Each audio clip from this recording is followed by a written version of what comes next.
Bonjour à toutes et à tous. Je suis professionnelle de santé depuis maintenant plus de 35 ans. Et en 35 ans, les questionnements de l'être humain n'ont finalement pas beaucoup changé dans leur côté essentiel. Et aujourd'hui, j'avais envie de vous parler de la peur. La peur est une émotion. Émotion en latin, ça veut dire mettre en mouvement. Or, la première émotion que l'être humain ait rencontrée dans sa vie, c'est la peur. Pensez aux hominidés confrontés aux grosses bêtes sauvages. Ils avaient donc la possibilité de fuir ou de combattre.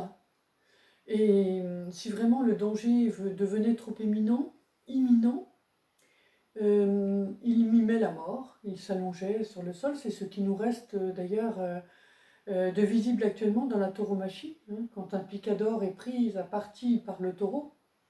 Le temps que ses amis viennent détourner le taureau, il s'allonge sur le ventre, il fait le mort, il protège sa tête.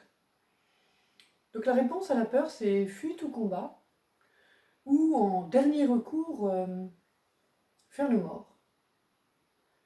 Actuellement, avec plein de stress très différents les uns des autres qui se cumulent, les peurs économiques, les peurs de la pandémie, la peur des attentats terroristes, toutes ces peurs créent un stress majeur.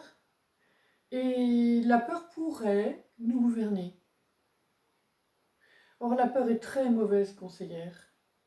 Toutes les peurs donnent naissance à toute une multitude d'émotions qui sont dérivées de la peur. Et pour travailler ce phénomène de peur, nous avons besoin de regarder en face la peur de la mort.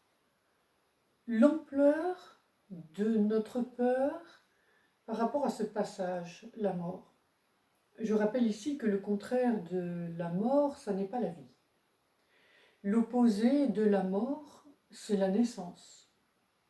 Nous sommes nés sur cette planète et le premier sens de la vie, le sens, j'allais dire, à l'horizontale, le sens le plus commun, c'est que nous naissons, que nous grandissons, que nous sommes éduqués, que nous faisons notre adolescence, nous devenons un adulte plus ou moins mature, et puis dans le meilleur des cas, nous vieillissons et nous mourrons. Parfois, nous n'avons pas le temps de vieillir et nous mourrons tout de suite. C'est-à-dire qu'à chaque fois qu'une maman donne naissance à son enfant, elle lui donne la mort en héritage, parce qu'elle lui donne son humanité, son chemin de métamorphose. Et ce que je vous propose, c'est de questionner à l'intérieur de vous-même votre niveau de peur de la mort. Est-ce que vous êtes complètement paralysé, tétanisé, à l'idée de mourir?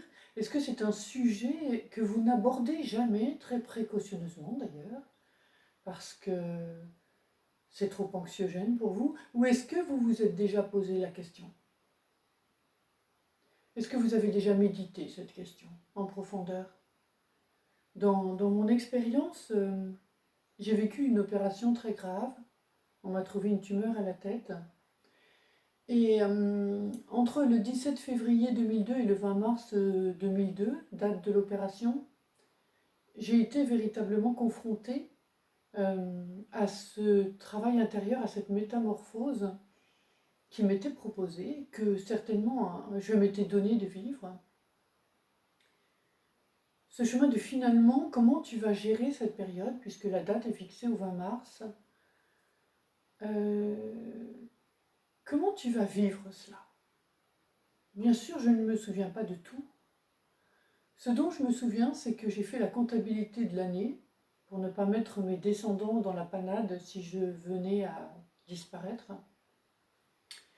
J'ai brûlé mes carnets de voyage les plus intimes parce que je ne voulais partager cela avec personne, je ne voulais pas que ça soit trouvé. J'ai fait mes comptes à la banque en explicitant très clairement dans un écrit là où il y avait ce qu'il y avait. Et puis j'ai écrit des lettres d'amour à mes enfants où je leur expliquais leur naissance, toute la confiance que j'avais en eux. Et je leur disais, si tu ouvres ce courrier, c'est que je suis partie de l'autre côté du miroir. Et je leur racontais, parce qu'à l'époque ils étaient jeunes, tout ce que je pouvais leur dire qu'ils ne savaient pas de leur accouchement, de la confiance que j'avais en eux. Comme ils étaient jeunes aussi, je leur ai expliqué à quel point, si on s'était disputé au téléphone, si on s'était agrippé pour une petite question de ménage, ça n'avait aucune importance. À quel point je leur faisais confiance, à quel point je les aimais. Et à quel point je faisais confiance aussi aux adultes qui seraient autour d'eux pour les guider, pour les aider, pour les aimer. Et à quel point la vie continue, la vie est mouvement, changement, transformation, et que la forme de vie peut évoluer, mais que la vie est toujours là.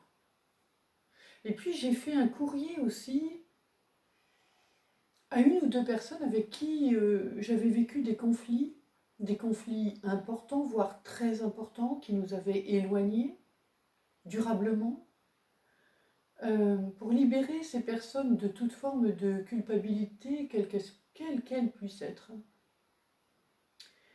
en leur expliquant à quel point je n'avais certainement pas pu faire, pas su faire, pas voulu mieux faire, ou faire autrement, et que il n'y avait aucune sorte de regret à cultiver ou de culpabilité à cultiver, que simplement nous en étions passés par là, et que le mystère reste entier dans les relations humaines. Et, et que voilà, je leur souhaitais une belle vie dans ce questionnement qui était resté en suspens, et que je n'emmenais en tout cas aucune rancœur, aucune sorte de colère, ni de, bien sûr de haine à l'endroit de ces deux personnes. Puis je suis allée me faire opérer, et, et je suis toujours là, et j'ai bien conscience que j'ai du temps en plus, et que j'ai vécu un état de grâce, et que à ce moment-là, 11h30 d'intervention à deux chirurgiens auraient pu venir à bout de mes souffles.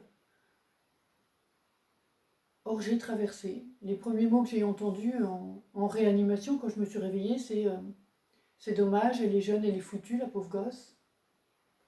Parce que j'avais de la fièvre et ils ont eu peur que je fasse une méningite. Tout ça est du passé, mais la conscience de la peur de la mort est pour moi quelque chose qui m'accompagne. Je ne suis surtout pas en train de vous dire que j'ai résolu ma peur de la mort, pas du tout. Simplement, je ne la nie pas, je la prends avec moi. Et l'idée de la métamorphose sur ce sujet est quelque chose d'extrêmement important pour moi. Je pense que actuellement, je ne parlerai pas de la mort comme j'en parlais il y a 2 ans. Et dans 2 ans, je n'en parlerai pas comme j'en parle aujourd'hui. En tout cas, j'ai gardé cette habitude de faire des lettres très régulièrement, à peu près tous les 2-3 ans, faire des lettres à mes enfants que j'aime, et à une ou deux personnes avec qui les conflits ne sont pas résolus, pour plein de raisons, parce que je suis un être humain tout simplement, et que je suis sur le chemin comme tout le monde. Et j'ai bien la conscience de cette mort qui peut venir, la grande faucheuse, hein, comme il est dit.